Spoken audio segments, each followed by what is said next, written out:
Yun no? Kita nyo naman. Hi guys, welcome back again to my YouTube channel. For today's video, magdi-date ulit kami ni Papa. Noong nakaraan nga, pagod na pagod kami tapos ang tanong niya sa akin, Will, ano yung gusto mong kainin? Kapag ano na mga tanong ni Papa, panigurado kung hindi siya magluluto, ililibre ka niya. Nag-isip pa ako kung ano talaga yung gusto kong kainin. Sabi ko sa kanya, syempre gusto ko ng ramen. Nagkataon nga gabi na kami nakauwi noong nakaraan, kaya sabi niya sa akin sa susunod na araw na lang. Kanina umaga nga schedule ni Papa na pumunta sa ospital. Sabi ko nga samahan ko siya para hindi siya mainip sa ospital. Sabi naman sa akin ni Papa, baka doon yung mainip kasi aabot mula 3 hanggang 4 na oras. Kaya hindi ko na nga siya nasamahan. At pagdating niya sa bahay, tinanong niya ako kung gusto ko raw na lumabas. Tinanong ko kung bakit, sabi niya tara kain tayo ng ramen. Kaya sabi ko nga sa kanya, Papa, magbibihis lang ako tapos alis na tayo. Madalas nga pagkasama ko si Papa, ang topic namin kung hindi mga kalukuhan, mga seryosong usapan. Ang dami ko nga din talaga natututunan kay Papa kapag mga seryosong usapan. Marami din talaga mga bagay na talagang kapupulutan mo ng aral. Bukod sa mga usapan namin, syempre, matututo ka rin ng Nihongo sa kanya. Wala kang choice kung hindi magtanong sa Nihongo at sumagot sa Nihongo. At pagkatapos nga ng ilang minuto at malapit lang dito sa bahay namin, nakarating na kami dito sa may ramen shop. Sabi nga sa akin ni Papa, talagang dinadayo din daw itong ramen shop na to, gawa ng napakasarap na talaga. Meron din ramen shop dito sa harap nito, pero hindi yun ang pinuntahan namin. Ang sabi sa akin ni Papa, talagang masarap daw dito sa may Machida Shote na ramen. Ilang beses na nga rin siya nakakain dito, kaya recommended niya daw itong ramen shop na to. Madali nga lang itong talagang hanapin kasi nasa highway. Ilang araw nga na talaga na makulimlim, kaya sabi ni Papa, masarap magramen kapag ganitong panahon. Kaya wala na talaga makakapigil at papasok na kami dito kasi gutom na kami.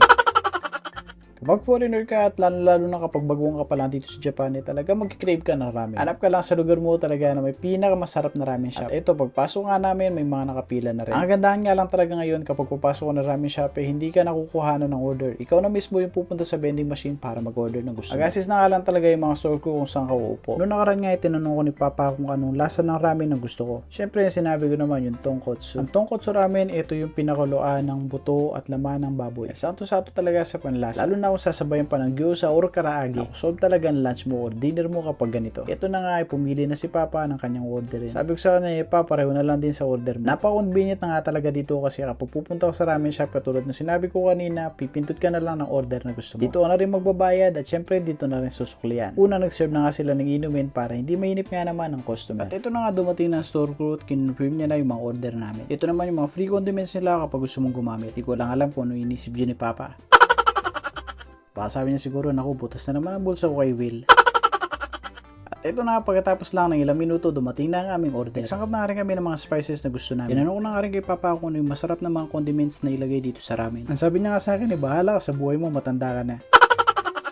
Napansin ko nga pala yung chili paste dito ay hindi talaga mahal. Naglagay din ako dito ng soy sauce, ng paminta. Si Papa naman nilagyan niya ng suka, saka soy sauce yung aking gyoza. At ito na ang ating mekos time. Sa time na to talagang gutom na ako, kaya sabi ko kay Papa, naku pa, huwag muna tayo mag-usap at kain muna tayo. Reply niya sa akin, talagang siya, wala na rin daw siyang time na makipag-usap sa akin kasi gutom na rin daw siya. At kapag napapunta nga kayo dito sa Japan at naririnig nyo nag-slurp. O kapag naririnig nyo ganito yung kumain yung mga Japanese, ibig sabihin lalo rin nasasarapan sila sa kinakain nila, lalo na kapag noodles. At hindi po yung kabasusan kapag kumakain ka dito sa Japan. Nung unang salta ko nga dito sa Japan, nawiwiri doon ako bakit gano'n sila kumain. Yung pala yun yung appreciation nila sa pagkain, lalo na kapag masarap. Dito nga si Papa naglagay siya ng sibuyas. Sabi ko rin maglalagay na rin ako. First time ko rin na makakita ng mga naglalagay ng sibuyas sa ramen. Hindi naman siguro masama kung maglalagay ako, di ba? At syempre contemplating kita naman kasi napakasarap ng kanilang gyoza. Bukod nga pala sa ramen, gyoza at karaage ang isa sa mga paborito ko na kinakain dito sa Japan. Ika nga naman Japanese is psycho! At syempre isa sa mga paborito nilang expression kapag nasarapan sila sa pagkain ay umma! Korea ba? Umma! Expression nyo ng mga Japanese na ibig sabihin ay napakasarap talaga. At kung napansin nyo nga kami dito ni Papa talagang hindi talaga kami nag-uusap. Paano ba naman pareho kaming gutom. Lalo na kapag si Papa ay nakamood at gusto niya talagang kumain sa labas, naku, magyayaya. Siyempre ako naman, tatanggi pa ba? Sa totoo niyan, kaya naman natin gawin to na mag-isa. Pero the best talaga kapag may kasama ka. Lalo the best kapag may kakwentuhan ka, lalo na si Papa na kung game na game talaga siya. Sana nga lang talaga makarami pa kami ng ramen na makain. Kaya ito talagang ubos na. Yun lang!